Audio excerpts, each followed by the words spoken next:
Nous allons étudier dans cette vidéo le phénomène de la réflexion totale.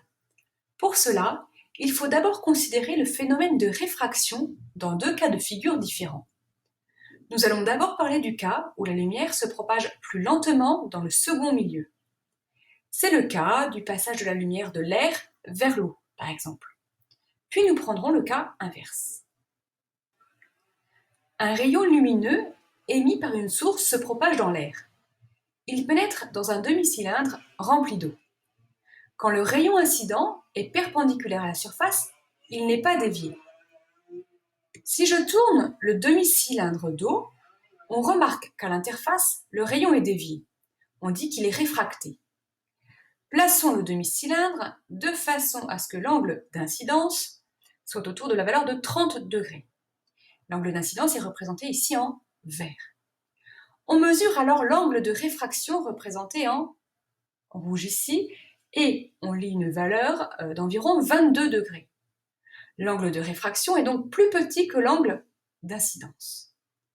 On remarque également que quel que soit l'angle d'incidence, jusqu'à la valeur de 90 degrés pour que la lumière pénètre d'abord dans l'air,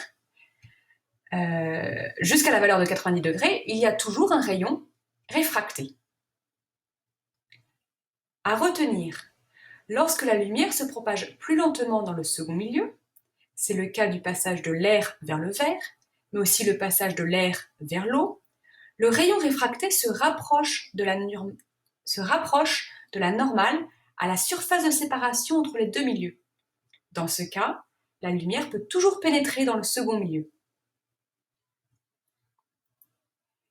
Étudions le cas inverse, c'est-à-dire que la lumière passe de l'eau, contenue dans le demi-cylindre, vers l'air.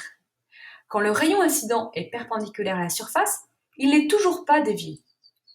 En tournant le demi-cylindre d'eau, on remarque que le rayon est réfracté. On choisit un angle d'incidence qui vaut toujours 30 degrés, mais on a tourné le demi-cylindre dans l'autre sens. Cette fois-ci, l'angle de réfraction, représenté en rouge, vaut environ 42 degrés. L'angle de réfraction est donc plus grand que l'angle d'incidence. Et on remarque que quand on augmente l'angle d'incidence, le rayon réfracté est de plus en plus près de l'interface entre l'eau et l'air. À un moment, le rayon réfracté disparaît. Je vais essayer de m'en rapprocher. Hop, ici, il a disparu juste avant. D'accord, hop. À ce moment-là, il a disparu.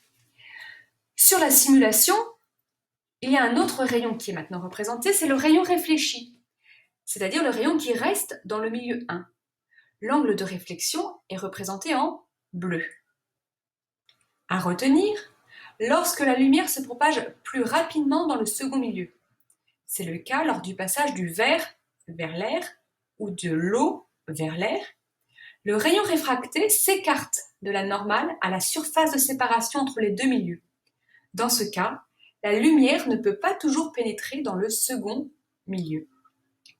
Cela dépend de l'angle d'incidence que fait le rayon avec la normale.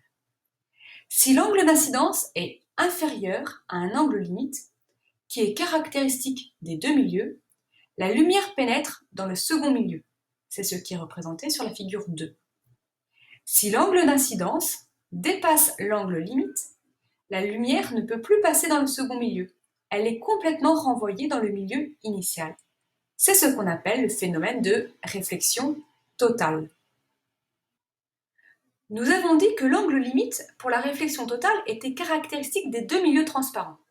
Ici, je choisis d'étudier l'interface plexiglas-air. Je me suis placé à un angle d'incidence de 30 degrés et on mesure une valeur pour l'angle de réfraction de l'ordre de 49 degrés. On va trouver là le moment où il n'y a plus de rayon réfracté, c'est-à-dire qu'on est dans le phénomène de réflexion totale. Hop. À ce moment-là, réflexion totale, il n'y a plus de rayon réfracté, plus qu'un seul rayon réfléchi. Ici. Et l'angle d'incidence, donc qui est représenté ici en vert, vaut à peu près 42 degrés. Donc l'angle limite est proche de 42 degrés pour cette interface plexiglas-eau. Changeons le milieu 1 maintenant pour de l'eau. On remarque que pour cet angle d'incidence de 42 degrés, il n'y a pas encore de réflexion totale. Donc c'est-à-dire qu'il faut encore augmenter l'angle d'incidence de manière à avoir à nouveau un phénomène de réflexion totale qui apparaît. Hop. Phénomène de réflexion totale pour un angle d'incidence qui vaut ici 49 degrés. Donc vous voyez que l'angle limite, pour la réflexion totale, dépend des milieux choisis, c'est-à-dire des milieux 1, milieu 2.